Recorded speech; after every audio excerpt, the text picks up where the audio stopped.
por uma escolha pessoal, e eu não consigo mensurar isso, mas eu consigo observar que nessa escolha há 3 propósitos.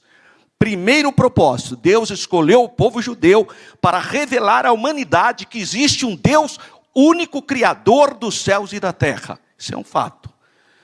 Porque antes de Israel, 99% dos povos eram pagãos, acreditavam em forças da natureza, em demônios, em imagem de escultura.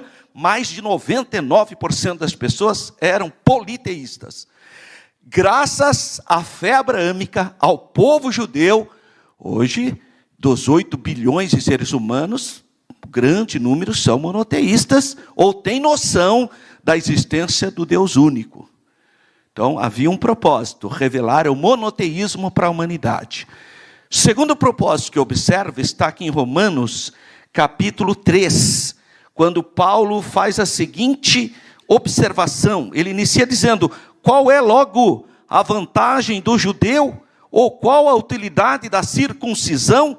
Ele diz: muita, em toda maneira, porque primeiramente ou primariamente as palavras de Deus lhe foram confiadas. Olha aí. Então, se hoje você tem essa Bíblia aí na sua mão, se hoje você tem essa Bíblia aí no seu celular, porque o povo judeu, os filhos de Abraão segundo a carne, cuidaram para que as sagradas escrituras chegassem até você. Então foi o segundo propósito. O primeiro, revelar que existe um único Deus, criador dos céus e da terra. Um Deus invisível, porque a maior parte dos povos tinha que materializar sua divindade através da imagem. Segundo lugar, revelar a Bíblia sagrada, os oráculos sagrados. E eles cumpriram isso. Olha só a Bíblia aí nas nossas mãos. Porque eles preservaram. Deus cuidou para que através do povo judeu ou do povo de Israel nós tivéssemos os oráculos sagrados. E terceiro propósito, que eu particularmente entendo ser o propósito mais relevante, mais importante, é o diálogo de Jesus com a samaritana. Falou: olha, nós adoramos aqui no poço de Jacó, vocês lá em Jerusalém. Jesus deixou claro para ela que a salvação vem dos judeus. Está lá no Evangelho de João, capítulo 4.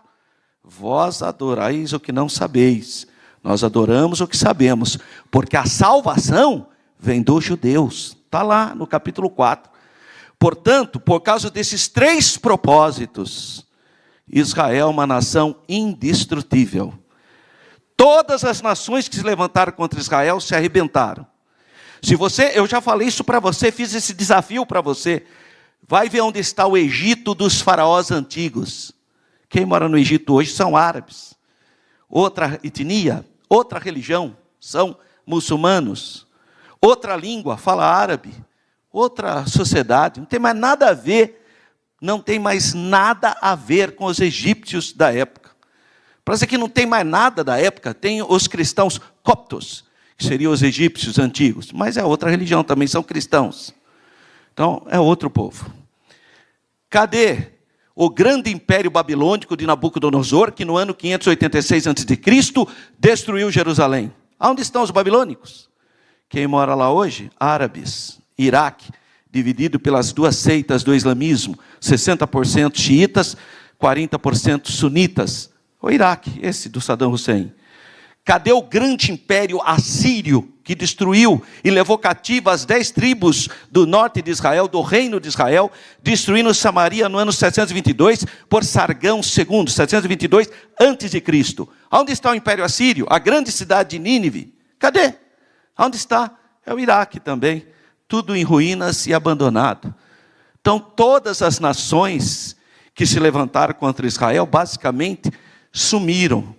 Não tem nenhuma nação da época de Israel que tenha a mesma estrutura linguística, religiosa, administrativa e territorial. Não tem. Exceto o povo judeu, que está no mesmo, embora tenha ficado mais de 1850 anos exilado.